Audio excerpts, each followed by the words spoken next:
Bem-vindo ao meu canal no YouTube. Aqui falo sobre atendimento a crianças no consultório com assuntos e dicas que te ajudam a ter sucesso nesse atendimento. No vídeo de hoje vou falar sobre lesões comuns que nós encontramos em bebês. Mas antes de começar a assistir este vídeo, clica no sininho para ativar as notificações, te inscreve no canal e se você gostar, compartilhe com os colegas.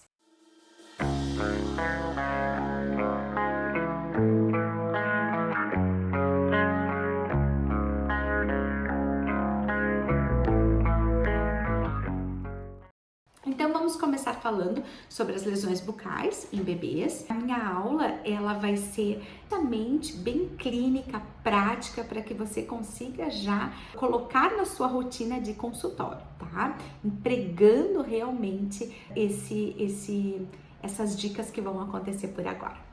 Então, nós vamos falar das lesões bucais, vamos começar elas então falando sobre o hematoma de erupção.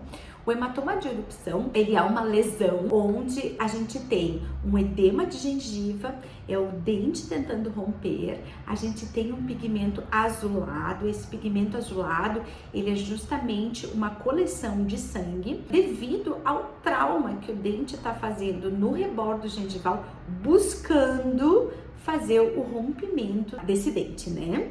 Então, o que a gente faz nessa situação? A gente vai acompanhar, a gente vai preservar. Geralmente tem quadro de dor e desconforto, e aí nesse caso nós temos que entrar com analgésico. Também a gente pode orientar o uso de mordedores. Os mordedores, eles vão diminuir a fibrose nesse rebordo inchado. E essa fibrose diminuída vai facilitar o rompimento desse dente. Isso é um momento que angustia bastante, os pais se assustam muito pela cor, né, roxa, que fica na gengiva. E sim, é sempre angustiante, eles ligam pra gente e a gente pode já fazer, você mesmo já pode fazer essa orientação no seu consultório, tá? Ele é bastante comum, gente, não é tão incomum e raro de aparecer para vocês essa situação. Vamos para nossa segunda, então, de bebê, que são os cistos de inclusão. Os cistos de inclusão nós temos três tipos, que é os nódulos de Bohn, cisto da lâmina dentária e as pérolas de Epstein. O que diferencia eles são justamente a localização. Se vocês repararem no slide, a gente vê nessa figura que eles têm exatamente o mesmo formato, a mesma, olhando clinicamente ali, a gente vê a mesma conformação. O que vai mudar é a posição. Nós temos na parede vestibular, né, do rebordo gengival. Nós temos na oclusal do rebordo gengival também os cistos e na região de palato, tá? Então, essas são as três localizações, geralmente junto da ráfia mediana, né, desses cistos. O que se faz?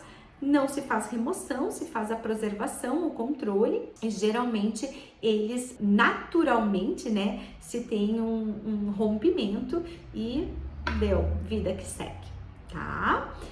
Vamos lá, então continuando, nossa próxima lesão, ela é uma lesão que acomete ao bebê, mas é uma herança, a gente diz, porque vai ficar sim por toda a vida, né? A língua geográfica, o que ela seria? São partes da língua onde nós temos ausência ou diminuição de papilas, são partes despapiladas. E justamente por ser despapilada, essa rugosidade, como vocês podem ver na figura, ela diminui e é muito comum no bebê a gente ter muito mais essa rugosidade exacerbada por conta do leite. O que se faz nessa situação? A gente vai só fazer controle, principalmente de alimentação. Por que alimentação? A língua nessas porções, elas ficam mais sensíveis, então é muito comum as crianças se queixarem de sensação de ardência dolorosa com alimentos cítricos, tá? Não vai ser feita escovação, não vai ser usado raspador de língua, e aí nós vamos sim observar, ver quais são as queixas e ver como a gente pode melhorar a rotina e a qualidade de vida, né, dessa criança que possui a língua geográfica. Por que ela é chamada uma curiosidade só, e talvez muitos saibam, mas eles gostam muito de ouvir, né, os pais, porque língua geográfica, a gente diz porque as porções despapiladas, elas acabam mudando, tá? Elas acabam mudando, e justamente essa mudança que a gente diz que vai de um lado para o outro é que caracteriza como se fosse um mapa que vai mudando de posição.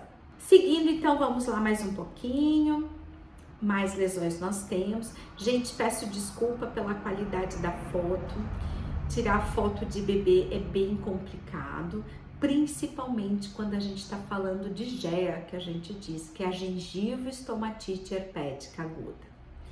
Eu diria que é uma situação bem difícil para a família, para a criança e para nós dentistas, tá?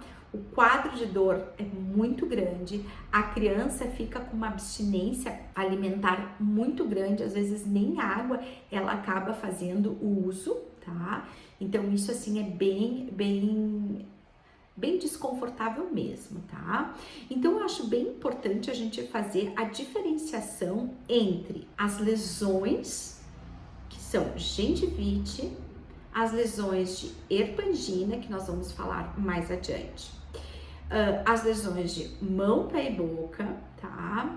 Por que essas lesões? Porque a gente é importantíssimo a gente fazer um diagnóstico preciso para que a gente tenha o sucesso o mais rápido desse procedimento, dessa lesão, perdão. Então, gengiva-estomatite herpética. Inicialmente, gente, como que ela começa? Ela começa com febre alta, diminuição do apetite. Junto a gente observa no máximo 2 lesões, tá?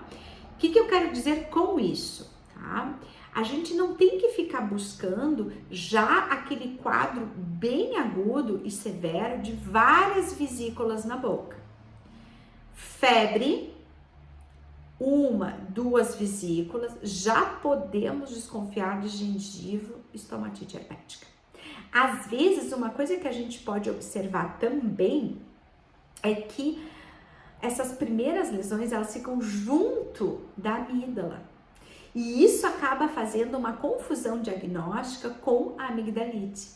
E aí, quando tem esse diagnóstico errôneo, existe o quê? Se utiliza para a infecção de amígdala, né, amigdalite, a gente utiliza antibiótico terapia, e essa antibiótico terapia vai fazer com que a gente tenha uma exacerbação do processo viral da gengiva-estomatite. Lembre que a gengiva-estomatite, ela tem uma carga viral, né, e não bacteriana. Então é importante sim a gente fazer um diagnóstico muito preciso. Vimos que tem 2 lesões. As lesões de placa, elas são difusas, elas são dispersas. A gengiva-estomatite, ela é uma vesícula arredondada, com bordos vermelhos e o seu centro amarelado, esbranquiçado, como se fosse uma afta, tá? Estou na dúvida, não tenho certeza se é amigdalite, não prescreva antibiótico, aguarda o dia seguinte. Vocês vão observar que no dia seguinte vai ter mais vesículas aparentes, e essas vesículas, elas estão aonde? Em toda a mucosa, em lábio, bochechas, língua, palato também, tá? Hoje, aqui nesse momento, eu tô falando só da lesão, tá, gente? Depois, na aula de farmacologia, nós vamos fazer sim a prescrição do que fazer para aliviar e dar conforto para essa criança. Então vamos lá, seguindo, agora nós vamos falar da candidíase, tá? Conhecida, candidíase pseudomembranosa aguda, conhecida como o famoso sapinho, tá? É uma lesão muito simples, ela não tem um quadro de dor exacerbado, algum desconforto. Ela é muito comum no bebê, principalmente em bebês que utilizam bombinhas, tá? Bombinhas para asma, para bronquiolite. Apesar de usar aquele prolongador, a gente sempre tem um aerosol dispersivo que fica assim na boca. É um momento quando o bebê está em crise, ele faz um uso muitas vezes, né, a frequência de uso das bombinhas durante o dia é grande e por isso assim a gente acaba tendo esse tipo de lesão. O tratamento é simples, né? A gente usa um medicamento, né, uma nistatina, e nós vamos ter sim em 2, 3 dias somem bravamente, elas acabam fazendo a cura dessa lesão. Tá? Ela é uma lesão que ela não interfere muito na rotina do bebê, mas sim, ela deve ser tratada com certeza, tá? Lembrando que a candidíase ela é uma lesão fúngica, tá? Então, nós vamos usar um antifúngico, tá bom? Vamos lá, então. Vocês veem que as lesões, elas são todas brancas, né? Então, a gente tem que ter bem uma diferenciação entre uma e outra. Só retomando, a candidíase, ela é uma lesão esbranquiçada, não tem bordos delimitados como, né, a gengiva-estomatite, e ela tem assim, ela parece que escama, parece que ela é como se fosse uma queimadura, né, onde a gente descasca aquela primeira película, tá? Então, essa é a candidíase. Vamos lá, então agora nós vamos falar de herpangina, tá? A herpangina, ela é uma lesão muito parecida com a estomatite, só que a localização dela, ela fica muito no bordo do palato mole e véu palatino. A gente não vai ter lesões na região anterior de lábios e mucosas. A herpangina, ela começa com um processo de febre bem alta, ela dura em torno de 3 a 4 dias, a febre começa a espaçar, então inicialmente 24 a 48 horas, um ciclo de febre de 4 em 4 horas, onde a gente tem que fazer o uso de antitérmico, depois vai tendo um espaçamento, né, dessa febre, e aí a gente vai ter, na verdade, toda a criança não chega a ter uma dor na herpangina. O estado febril é que deixa o bebê, né, a criança, mais desconfortável, tá? Mas a gente não tem um quadro doloroso como a GEA. Controle de febre, em 3 a 4 dias nós vamos ter o desaparecimento dessas lesões. Elas também têm um bordo bem demarcado, né? Como vocês podem ver, ela tem aqui, ó, bordos avermelhados em volta e circulares e internamente esbranquiçados. Então, essa é a nossa herpangina. Vamos lá, então agora nós vamos falar da síndrome mão, pé e boca. É bastante comum, tá? E o que vai fazer a gente diferenciar da gengiva-estomatite herpética? As duas dão febre, são lesões que não acometem só no véu palatino como a herpangina, são lesões que acometem língua, lábio, mucosas, mas tem uma questão que difere da gengiva-estomatite, é que a gente também tem lesões bolhosas, vesiculares em mão e pé. Então, sempre quando a gente for examinar um bebê, onde a gente olha que tem febre, tem lesões na boca, a gente procura também se tem outras lesões no corpo, nas extremidades, né, do corpo, porque aí a gente vai diferenciar, fazer diagnóstico diferencial entre mão, pé e boca e GEA.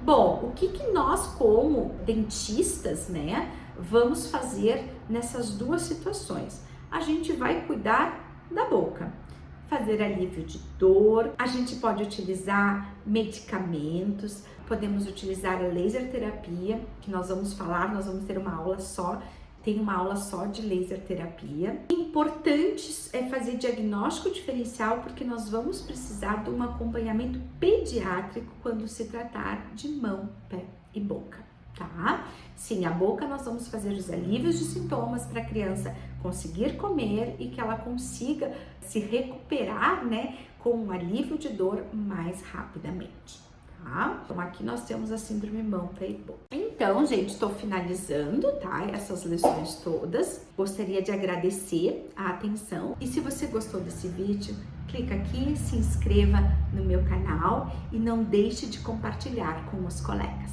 Até breve!